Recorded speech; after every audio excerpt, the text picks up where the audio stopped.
Good morning students, हम हिंदी व्याकरण पढ़ेंगे। हिंदी व्याकरण में हमारा आज का टॉपिक है वाक्य रचना। देखते हैं वाक्य की क्या डेफिनेशन होती है। वाक्य की परिभाषा, सार्थक और व्यवस्थित शब्दों का वह समूह जो किसी भाव या विचार को पूर्णतः व्यक्त करता है उसे क्या कहते हैं? वाक्य कहते हैं। सार्थक और व्यवस्थित हो, किसी की भाव भी और विचार भी पूर्णतः व्यक्त करते हैं।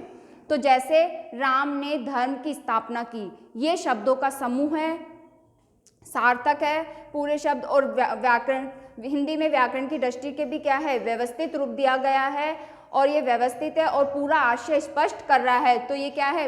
ये वाक्य सार्थक है।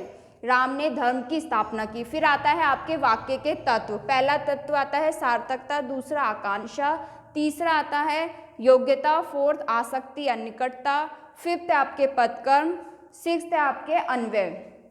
सबसे पहले देखते हैं हम सार्थकता। वाक्य में प्रयुक्त शब्दों का सार्थक होना ही आवश्यक है। कोई भी शब्द दिए गए हैं और जो प्रयुक्त होंगे वो वाक्य में जो सार्थक पूरा अर्थ स्पष्ट कर रहे हैं तो वो क्या होगी? सार्थकता। फिर आता है आपके सेकंड आकांक्षा।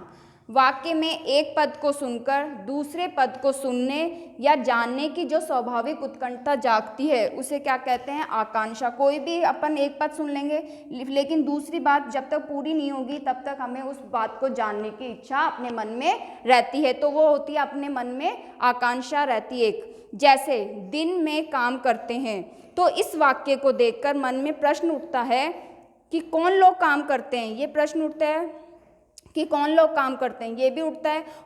और दूसरी तरीके से हम ये भी कह सकते हैं कि सभी लोग दिन में काम करते हैं, तो सभी लोग काम करते हैं, तो अतः वाक्य में सभी शब्द की आकांक्षा थी। सभी लोग काम करते हैं, तो सभी शब्द लगने से उस वाक्य की क्या आकांक्षा पूरी हो गई, जिसकी पूर्ति होते ही वाक्य क्या हो जाता है? पूरा। अब सभी लोग काम करते हैं तो इसमें ये भी आकांक्षा थी और सभी शब्द लगने से इसकी पूर्ति क्या हो गई? पूरी हो गई और वाक्य क्या हो गया? पूरा हो गया। Thank you students.